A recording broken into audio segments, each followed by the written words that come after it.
¿Ya invertiste en la nueva criptomoneda llamada Estafa? Está buenísima, apareció hace tan solo un minuto y deberías invertir. Comprá Estafa y convertite en un criptobro. Sí, Depe, compremos Estafa. Está buenísimo, sos un genio. Che, perdón, pero ¿les parece andar comprando una cripto que se llama Estafa simplemente porque... ¡Cállate! Si Depe dice que compremos Estafa, compramos Estafa. Porque Depe es un genio. 12 segundos después. Y en más noticias, sorprendentemente, Estafa resultó ser una estafa. Seguro que Depe nos hizo comprar Estafa por un buen motivo. Hay que confiar en Depe.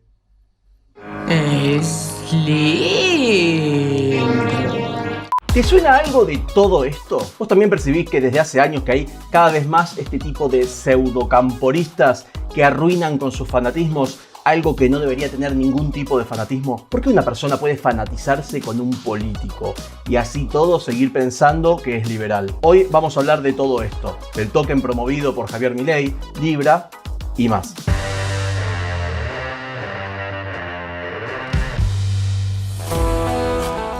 Ya hace un tiempo que venía pensando en armar un video que hable sobre el fanatismo y cada vez se despierta más y de forma más frecuente dentro del mileísmo. Y es que precisamente referirnos a un movimiento como mileísmo es antiliberal, ya que el liberalismo no es personalista, defiende ideas, no personas. Por eso les explico que decir que uno es liberal mileísta es un oxímoron.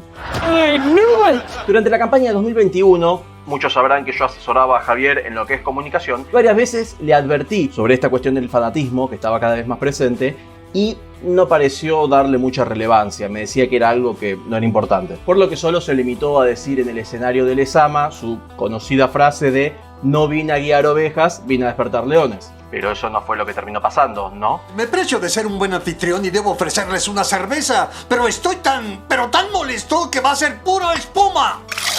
El 1 de diciembre de 2021, después de la campaña de Javier Milei y previo a su asunción como diputado nacional, advertí públicamente en un tuit que el mileísmo se estaba llenando de fanáticos imbéciles. Así es, hace muchos años que vengo hablando de esto, el verdadero la vi. Y para que vean y comprendan por qué siempre me opuse a este tipo de cosas, voy a contarles lo siguiente. Como muchos de ustedes sabrán, este es un canal totalmente gorila y antiperonista. Por eso le había puesto Es de Peroncho para hablar de lo que era de peronista, que por cierto después lo cambié porque los peronistas pensaban que era un canal peronista y los antiperonistas pensaban que era peronista, entonces no entraban a verlo. Bueno, le dejé Depe, comentario aparte. ¿Cuándo nos dan las malditas armas? Pero la cuestión es que Eva Duarte de Perón decía que la militancia tenía que ser fanática y obediente, leal al líder y que no se les exigía ningún tipo de inteligencia. ¡Ay, por Dios, no! Así que como yo voy a apoyar que algún movimiento pretenda eso de su militancia. Es más,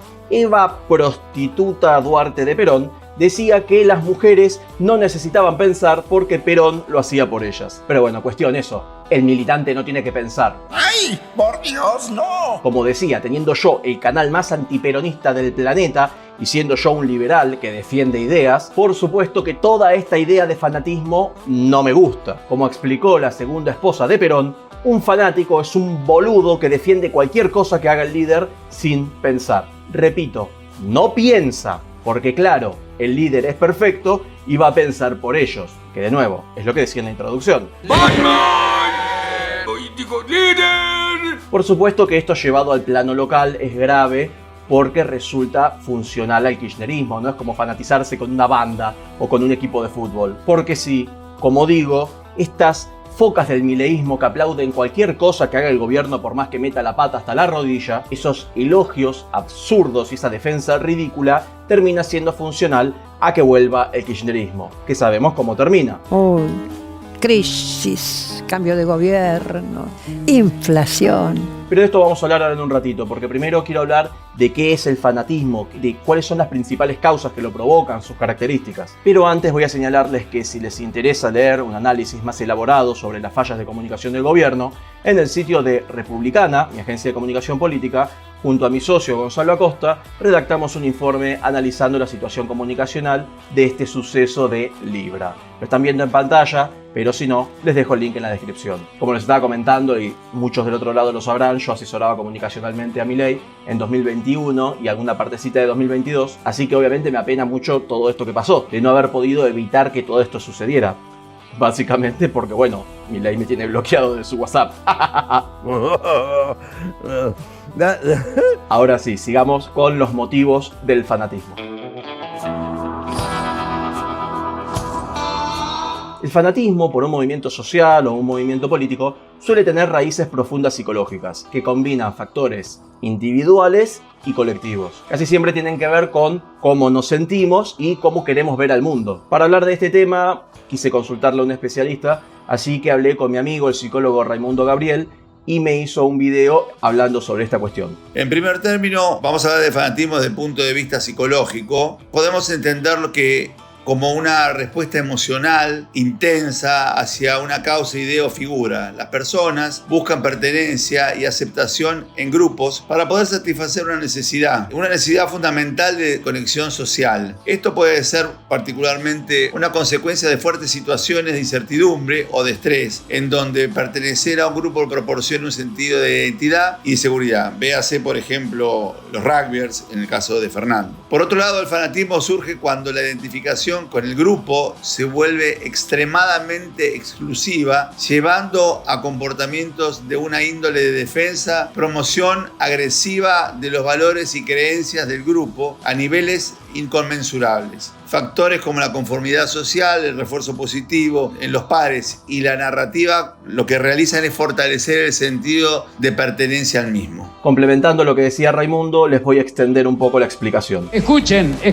El fanatismo tiene 7 principales razones y características que obviamente no es que las pensé yo, sino que investigué sobre el tema. Les aclaro esto porque lo que voy a explicar aplica a los fanatismos en general, dentro de lo que es la política o fenómenos sociales. No es que yo inventé esto para que encaje de alguna forma con el mileísmo. Así que si ven coincidencias con cada uno de los 7 puntos que les voy a mencionar, no fue a propósito. Y al que no le gusta, que se joda. 1. Identidad y pertenencia, sentirse parte de algo. Las personas buscan grupos que refuercen su identidad y que les den sentido de propósito. Un movimiento político puede convertirse en la extensión de uno, generando una conexión emocional. A cualquiera nos gusta pertenecer a algún grupo de algo por intereses comunes, como puede ser un equipo de fútbol, alguna banda musical, aficionados a los autos, coleccionistas de alguna cosa, etc. Por supuesto que un movimiento social o político puede hacernos sentir más integrados, más acompañados con personas que piensan parecido a nosotros. Y esto tiene su raíz en el origen del humano en sí, ya que en la propia época de las cavernas necesitábamos actuar en grupos para poder sobrevivir. Sabía que cazarse un ciervo era más fácil hacerlo en grupo y encerrarlo, por ejemplo. Si había que defenderse de un depredador era más fácil defenderse en grupo. Así que es razonable que como especie tengamos una tendencia a crear grupos y a defender a sus integrantes y a los intereses del grupo. 2. Necesidad de certidumbre, de tener respuestas fáciles. El mundo es complicado y a veces nos cuesta entenderlo, por lo que tener una ideología concreta facilita entenderlo, porque ofrece respuestas claras. Quienes tengan baja tolerancia a la ambigüedad y a los grises pueden fanatizarse con respuestas y pensamientos rígidos, extremistas y absolutos. Es decir, si alguien nos da una respuesta simple y clara, sin medias sombras, es más fácil seguirla y comprenderla, aunque no siempre sea la respuesta correcta. Es más fácil decir, esto está bien, esto está mal, que ponerse a pensar en una respuesta más profunda y compleja. Que ponerse a analizar qué es bueno, qué es malo, por qué, cuáles son sus motivos, los diferentes puntos de vista y más. Siendo este un canal recontra anticomunista, obviamente para mí sería más fácil decir los zurdos son malos, zurdos de mierda y ya está. Y no tener que ponerme a fundamentar por qué lo digo, hacer alguna excepción a la regla ni nada de eso. Pero igualmente, en líneas generales, los zurdos son una máquina, la boludez. 3. Refuerzo social. No queremos sentirnos solos o equivocados. Relacionado al punto 1, el de pertenencia al grupo. La validación del grupo y el miedo a ser apartados refuerzan las creencias de este grupo, que genera exclusión de los que tengan ideas diferentes. En palabras más simples, si todos a nuestro alrededor piensan algo, va a ser más fácil pensar lo mismo, nos va a costar pensar diferente, nos va a costar no pensar igual que los demás por miedo a que nos rechacen y quedar apartados por tener alguna idea distinta en algún aspecto. Así que se tiende a generar un pensamiento único, como que yo diga, no sé, en un grupo de aficionados de autos, a todos les gusta un modelo de autos y a mí no, pero si lo digo todos me van a mirar como el rarito que, che, acá nos gusta este modelo de auto, ¿cómo que a vos no te gusta? ¿Cómo que House se equivocó? ¿Acaso vos sos Cuca? ¡Cuca! No, viva la libertad, carajo. Ajá. Alarma de pensamiento independiente. De acá es que surge el clásico nosotros contra ellos. El echarle la culpa de todo lo que pueda pasar a ellos. En el caso de La Libertad Avanza sería, no sé, por ejemplo, los políticos, la casta, etc. En un polo ideológico opuesto, si estuviéramos hablando de Hugo Chávez o Nicolás Maduro, etc., el nosotros sería el pueblo, que ellos definen quién es el pueblo, y el ellos sería el antipueblo.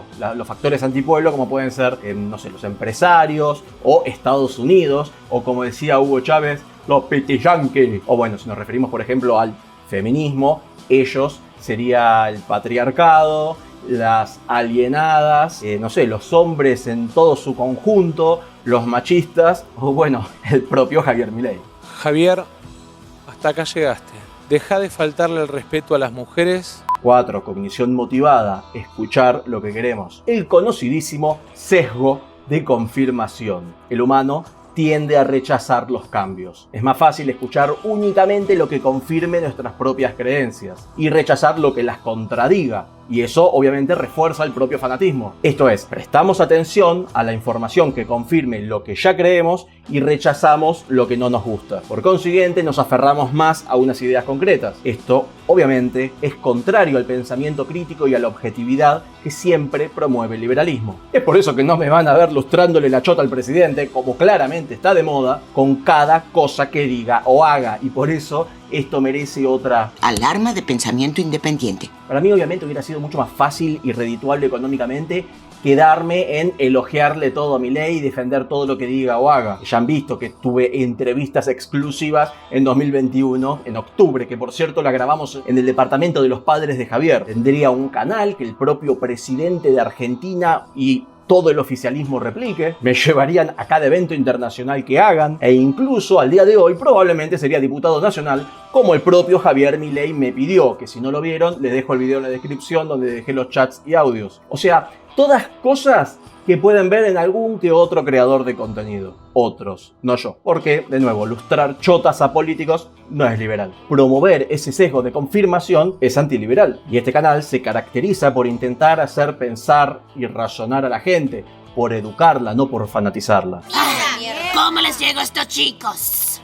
5. Liderazgo carismático. Líderes que inspiran. Un líder con habilidades persuasivas puede generar una lealtad irracional, apelando a emociones profundas y a una narrativa épica. Por si necesitan algún ejemplo con esto de la narrativa épica, quizás les sirve esto que les voy a decir, que es hipotético, un movimiento que por ejemplo diga que está orientado a través de las fuerzas que vienen del cielo, o que diga que su líder es el mejor de la historia argentina y el mejor del mundo, porque sí. Tan solo después de 1 de 4 años por lo menos de gobierno, ya Patricia Bullrich o el propio Javier Milei y tantos otros, ni que hablar de la militancia, ya están diciendo que es el mejor gobierno de la historia, aunque falte más del 70%. Tenés que estar de acuerdo o te podrían expulsar. ¡Cuca! Pata de cacas, no se van cacas, no se van los cacas. 6. Crisis o inseguridad, incertidumbre. En momentos de crisis social o personal, se facilita la adhesión extrema a movimientos que prometan soluciones simples y perpetuas. Es decir, cuando estamos en alguna crisis o no sabemos qué va a pasar, buscamos respuestas rápidas y seguras. Los movimientos políticos muchas veces prometen soluciones rápidas y simples a problemas complejos, que se solucionan en un pim pam pum. Pim pam pum, ¿verdad, Bart? Bart.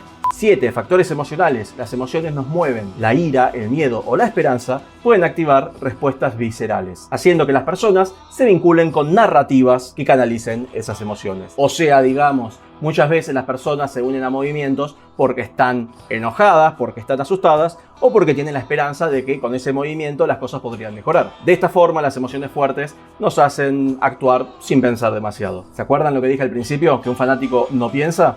Déjenme Déjeme pensar. Este último punto, por supuesto, que podemos vincularlo a la clásica esperanza que hay con este gobierno de que las cosas mejoren. Y si uno critica a Milei o a su entorno, está lesionando la esperanza que tienen esas personas. Y uno pasa a ser un hijo de puta, porque claro, te estás metiendo con las esperanzas de esas personas. Lo perciben como si uno no quisiera que las cosas mejoren. Y lo mismo sucede con el kirchnerismo. Es cada vez más común que si uno critica alguna metida de pata del gobierno, que te digan algo como no critiques, o acaso vos querés que vuelvan los cucas, sos cuca. Cacas.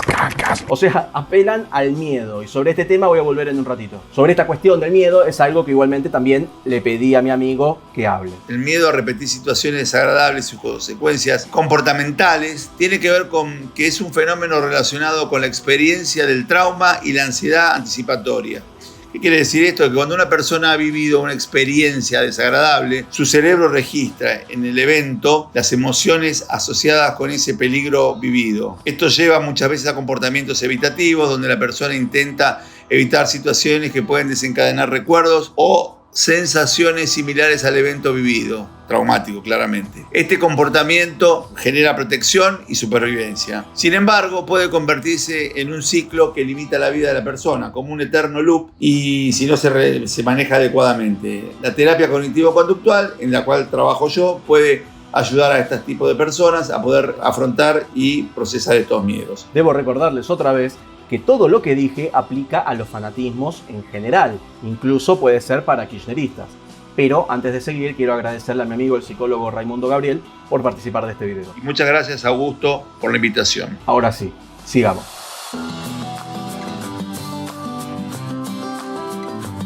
Sintetizando lo que les explicaba, el fanatismo político no solamente es racional, sino que además es un fenómeno psicológico y social que satisface las necesidades de identidad, seguridad y pertenencia. O sea, la gente se fanatiza porque necesita sentir que pertenece, que tiene razón y que puede confiar en algo o alguien. Yo necesito amor, comprensión y ternura. Obviamente lo importante es pensar por uno mismo. Y odio tener que estar explicando algo que me parece obvio. No hay que dejarse llevar por las emociones o por la presión del grupo. Y quiero agregar algo más, que ya lo anticipé hace un rato, pero ahora que ya expliqué estos 7 puntos principales del fanatismo, lo van a entender un poco mejor. En octubre de 2024, hace más o menos medio año, hice un tweet donde les explicaba que las focas mileístas, cuando uno hace una crítica, te salen con eso de ¿para qué haces una crítica? ¿Qué sos, funcional el kirchnerismo? ¿Querés que vuelvan? Que de nuevo, si prestaron atención, fue el último punto, apelar al miedo. Sin embargo, cuando estos subnormales quieren callar el pensamiento crítico o la objetividad, terminan siendo ellos los que son funcionales al kirchnerismo. Porque hacer de cuenta que está todo bien, que no pasó nada, que el gobierno no se mandó alguna cagada, no va a hacer que mágicamente el gobierno no se haya mandado esa cagada. ¿Entiende el nivel de infradotarismo que tiene en la cabeza esos tipos? Es impresionante que tenga que estar explicándolo, pero vayamos por ejemplo al ejemplo que mencioné en el tweet. Si vos conoces a alguien que es alcohólico, si vos haces de cuenta que no es alcohólico, no va a dejar de serlo. Tenés que explicarle y marcarle y hacerle entender que tiene un problema y que lo tiene que solucionar. Hacernos los pelotudos y hacer de cuenta que no es alcohólico no va a hacer que desaparezca su problema. De la misma forma, por si no se entendió, porque no sé, quien está mirando este video desayunó pintura, hacernos los boludos si el gobierno mete la pata con algo no va a solucionar nada, sino que al contrario le va a dar excusas al kirchnerismo y lograría que la gente le quite su voto a la Libertad Avanza y a sus aliados. Lo mejor que podemos hacer es intentar corregir los errores, no hacernos los boludos, mirar para otro lado y encima putear al que te está diciendo che, acá se equivocaron. ¿Se entiende? Manga de cachivache. Es más, para que entiendan la objetividad de la que hablo, ahora les voy a ir con un ejemplo personal.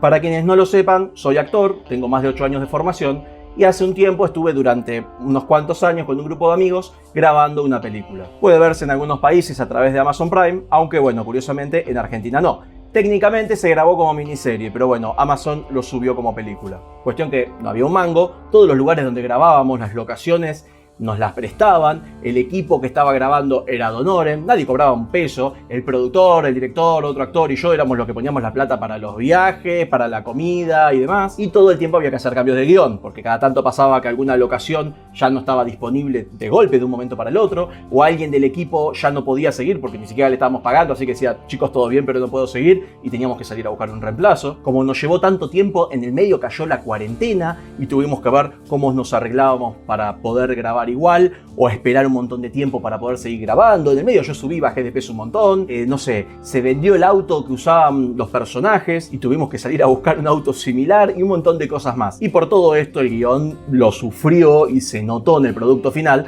porque tuvimos que emparchar sobre el parche. Obviamente esto con guita nos hubiera pasado. César, el director de esta serie, siempre dice: las excusas no se graban. Pero bueno, sí puedo explicar los motivos de las pifias, que es lo que acabo de hacer. Sin embargo, por si no entendieron, no estoy haciéndome el pelotudo porque es mi propia serie y entonces digo: no, la serie es perfecta, no tiene problemas de guión. Justamente porque no soy un subnormal de mierda y pienso que se pueden mejorar las cosas con críticas constructivas. Si yo negara que la serie tiene problemas de guión, esos problemas no desaparecerían, seguirían estando. Lo único que pasaría es que yo quedaría como un pelotudo fanatizado con mi propia serie. ¿Se puede ser tan boludo? De la misma forma, cuando el presidente publicitó un token que claramente era una estafa, que los creadores acababan de lanzar la moneda al mercado, que lo tenían un par de billeteras y nada más, que esperaron que subiera un montón el valor para que cuando estuviera en un valor alto poder salir a vender todo de golpe. Ya se veía venir todo eso y sin embargo aparecieron un montón de boludos a defender que el presidente, violando la ley de ética pública, saliera a promocionar un emprendimiento privado. Porque sí, el presidente no puede hacer eso, porque si no agarra, no sé, un amigo de él se pone una empresa de algo, un comercio de lo que sea, y le dice: che, ¿me haces una publicidad aprovechando que sos el presidente y que todos te van a escuchar? Y el tipo agarra y se pone a subir historias diciendo: empanadas Don Pepe, las mejores empanadas. Y listo, publicidad gratuita y después le tiran una moneda, aprovechando su lugar, su posición de presidente. No se puede hacer eso, más allá de si era una estafa o no, pero en este caso encima lo era. Y de nuevo, así todo, aparecieron un montón de boludos a defender esto, a pedirle a sus seguidores que pongan plata y compraran más de este token y más. Y cuando el presidente hizo un tweet diciendo que no quería difundir más esto, porque no es que pidió disculpas ni dijo que se equivocó, se llenó de focas lustrachota a felicitar al presidente por haber borrado el tweet, que antes lo felicitaban. ¡Qué bien el tweet! Ah, lo borró. ¡Qué bien que borraste el tweet! Todo está bien. Lo que hagas está todo bien. ¿Haces el tweet? Bien. ¿Borras el tweet? Bien. Todo era justificar su accionar. Incluso aparecieron algunas focas lustrachota, cabeza de porongo, a decir que en realidad todo esto era una genialidad, que estaba todo planificado por Milei para alguna pelotudez delirante. Seguramente fumás marihuana o tomás fafafa y tenés el cerebrito roto. No se conviertan en ese tipo de imbéciles. Razonen, tengan pensamiento crítico, sean objetivos, no se arrastren, menos por un político, sea cual sea. Defiendan ideas, porque las personas se equivocan. Y para cerrar este video quiero agradecerle nuevamente a Raimundo por participar en el video y a Juan Sensotera por permitirme usarlo en los memes que pongo. Siempre me preguntan: ¿y ese quién es? 44 Magnum, pueden buscarlo así en YouTube. Nada más, si les gustó este video, como siempre, dejen like, que ayuda mucho, comenten, compartan y putéenme. Seguramente va a aparecer alguno que diciéndome: ¡vos, porque sos cuca! Cacas, cacas. Nada, gracias por darme la razón. Adiós.